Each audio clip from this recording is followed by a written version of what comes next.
You know, it's funny how you see these headlines. One minute it's a huge Belt and Road dam, struggling, maybe a white elephant. Yeah, And then, like, the next day, you read about a BRI highway that's suddenly cutting travel times, boosting local trade. It makes you think, what's really going on? exactly. It's definitely not the simple story you sometimes get, is it? Yeah. And that's really what we want to dig into today. We're trying to move past that black and white picture, BRI, as total success or total failure. Right. We've gone through quite a range of sources, actually. Academic studies, news reports, um, think tank analyses, really trying to get a clearer view of what's happening on the ground. And for you listening, someone who wants to get a handle on these big global shifts without getting bogged down in, endless reports, All right.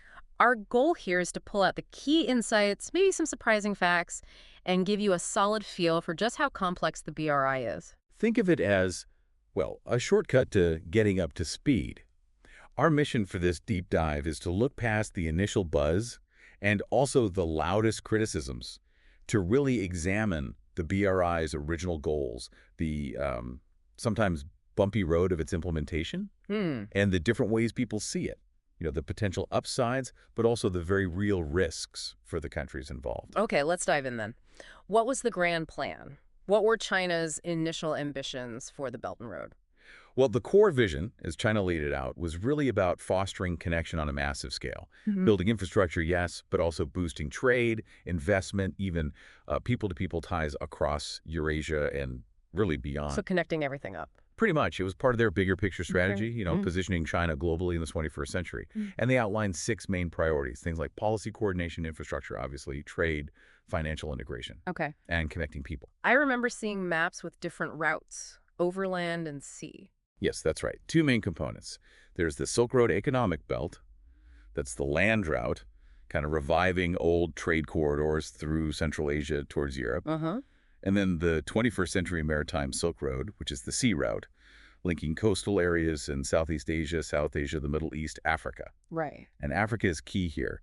It's been a major focus for China's engagement within the BRI framework for a long time. Okay, so that sets the stage. But it wasn't long before concerns started popping up, especially this whole debt trap diplomacy idea. What's that about? Yeah, the debt trap argument basically is the claim that China intentionally gives out loans it knows countries might struggle to repay. Hmm. The alleged goal being to seize strategic assets, like ports or infrastructure, or gain political influence when those countries hit financial trouble. And Hambantota Port in Sri Lanka often comes up as the prime example, right? It does. That's the classic case people point to. Sri Lanka faced debt problems, and a Chinese company ended up leasing the port for a very long time. Sounds concerning. But looking at the different sources, the story seems, well, a bit more tangled than that. Absolutely. It's much more nuanced. For starters, the Hambantota project wasn't originally China's idea. Oh. No, the Sri Lankan government proposed it first. And while China did provide financing, it was set up as a commercial project. Its failure to perform well seems linked, quite significantly, to governance issues within Sri Lanka. Ah. Oh, I well. mean, look at the numbers, the ship and cargo traffic through Hambantota from, say, 2014 to 2018. It was pretty low. It wasn't exactly bustling from day one. So it wasn't a guaranteed money spinner that China snatched? Not exactly. And Yeah. another crucial point, Sri Lanka's overall debt problems weren't just about Chinese loans. Sources point to heavy borrowing on Western-dominated capital markets, Okay. you know, international bonds and banks, plus underlying economic weaknesses in Sri Lanka itself. Right. And that 2017 deal, it wasn't a debt for asset swap in the direct sense. Sri Lanka got $1.1 billion for the lease, which they used to pay down other debts. Huh. Plus, apparently, Chinese Navy ships can't use the port, and it's actually set to become a Sri Lankan naval base. Okay, that definitely adds layers to the Hambantota story. What about Malaysia? That was another big one in the news. Malaysia, yeah. That involves some big infrastructure projects, the East Coast Rail Link, ECRL, and some gas pipelines where the loan amount seemed, well, inflated. Inflated how? The sources suggest this was actually driven more by Malaysian officials, allegedly trying to use the funds to bail out the troubled 1MDB state fund. Ah, the 1MDB Standal connection. Exactly. So while Chinese banks were the lenders, they apparently insisted on pretty standard commercial terms, including sovereign guarantees from Malaysia. They weren't just handing out easy money irresponsibly, it seems. So, again, maybe not a straightforward case of China setting a debt trap. It seems not. Yeah. And interestingly, when a new government came in Malaysia, They were quite concerned about these deals, especially the RMDB links. Right. They actually went back and renegotiated the ECRL deal, Yeah. managed to get the cost down significantly and increase Malaysian participation. And part of the motivation for that renegotiation was the growing worry about this debt trap narrative globally. Okay, that's fascinating. But even if we set aside the idea of a deliberate debt trap strategy, Mm-hmm. the sources we looked at are pretty clear that the BRI isn't all smooth sailing. There are real challenges and maybe unintended consequences. Oh, absolutely. That's a crucial point. Yeah. Intent aside, the sheer size and ambition of the BRI, I mean, it bumps up against all sorts of things. Powerful interests, Yeah. governance gaps, both in China and in the partner countries. Right. And that has led to problems. We see Mm. projects that seem poorly planned or just aren't economically viable. The China-Europe Railway, for instance, reportedly has a lot of unused capacity. Yeah.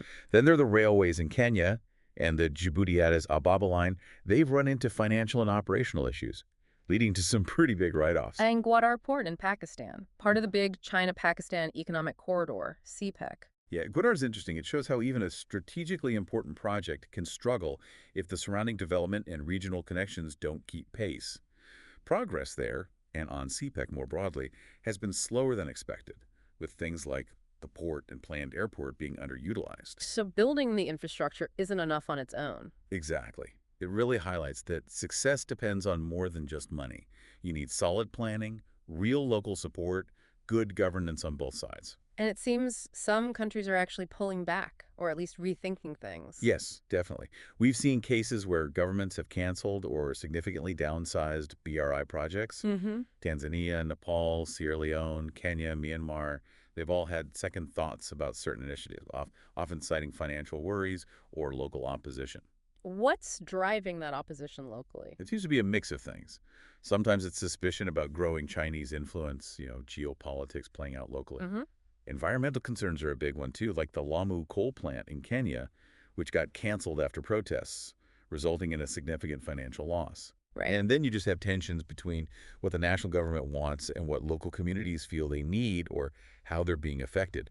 Plus, let's be honest, corruption can play a role. How so? Well, the construction sector is often vulnerable globally. Yeah. There's potential for elites in recipient countries to steer projects in ways that benefit them personally or politically, rather than what makes the most economic sense. Okay, so turning to China's perspective. Yeah. How do they frame the BRI, especially now with these challenges emerging? Officially, China still presents the BRI as central to its go global strategy, Okay. part of its narrative of a peaceful rise. Mm-hmm.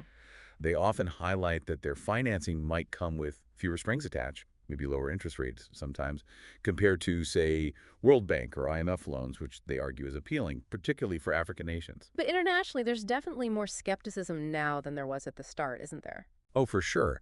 You hear concerns from various players, other countries in Asia, like India and Japan, the US, the EU, about how the BRI might shift the balance of power, or potential economic downsides for local businesses in partner countries. Even Russia has occasionally voiced some reservations. And how is China responding to that skepticism? Well, there are signs they're trying to adapt. Sources mention an increasing focus within China on better risk management, paying more attention to debt sustainability before signing deals, Okay. and trying to set up more standardized rules and procedures for BRI projects.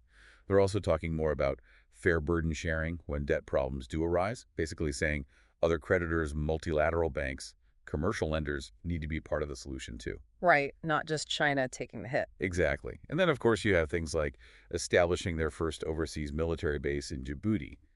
While China calls it a logistics facility, it definitely feeds into perceptions that the BRI might have broader strategic dimensions too. Let's zoom in on the actual impacts. What are we seeing in terms of economic or social changes in the countries involved? Well, the World Bank did an analysis suggesting potential positives. They projected that, if implemented well, the BRI could boost global income and help reduce poverty, especially in the countries along the corridors. Okay, potential positives. Potential, yes. But they also warned the benefits wouldn't necessarily be spread evenly. And some countries might even end up worse off if they don't also implement other domestic reforms alongside the BRI projects. Right, it's not a magic bullet. Not at all. And what about down at the community level? I know our sources looked closely at Malaysia. What did they find? They did, yeah. Looking at specific projects like a train manufacturing plant, CRC, and an industrial park, CKIP. It's interesting. General awareness of the term Belt and Road Initiative was actually quite low locally. Really? Yeah, but people definitely knew these big projects were linked to China. Perceptions were mixed. Just over half viewed them positively overall, but there was quite a difference in how people felt at the two different sites. What kinds of specific issues came up in those local studies? One recurring theme was the relationship between Malaysian and Chinese workers. Some Malaysian employees felt they were mostly getting the lower-skilled jobs, Hmm. and that limited their chances to learn new skills or advance. There are also mentions of communication barriers, language differences, and maybe some friction over management styles or work culture. Okay. Anything positive mentioned? Yes, local NGOs did point to job creation as a definite benefit, particularly from the MCKIP industrial park. Right. Although they also noted there wasn't much direct engagement or support from the project developers for local community initiatives. The main recommendations coming from the communities were pretty clear: better communication, more transparency, and more jobs for locals at all levels, not just entry level. It really drives home how crucial managing those local dynamics and social impacts is for these huge international projects. Absolutely And phenomenal. all this is happening against a backdrop of shifting global politics, isn't it? Definitely. You can't really understand the BRI without seeing it in the context of growing strategic competition, especially between China and the U.S. Right. The U.S. has launched its own initiatives. Exactly. Things like Prosper Africa, the Blue Dot Network, now the Partnership for Global Infrastructure and Investment, they're often seen, rightly or wrongly, as alternatives or counters to the BRI. And other major powers have concerns too. Yes, countries like India, Japan, some EU members, they have their own perspectives and concerns about the BRI's implications, sometimes influenced by or aligning with U.S. strategy, and just the sheer geographic scale of the BRI. Stretching across so many countries with different political situations, different levels of stability, that inherently creates geopolitical and security risks. It makes the whole initiative potentially vulnerable to disruption. Okay, so as we bring this deep dive to a close, what are the main things listeners should take away from all this? I think the biggest takeaway is complexity. The BRI is this huge, ambitious initiative with grand goals, but it's facing very real challenges.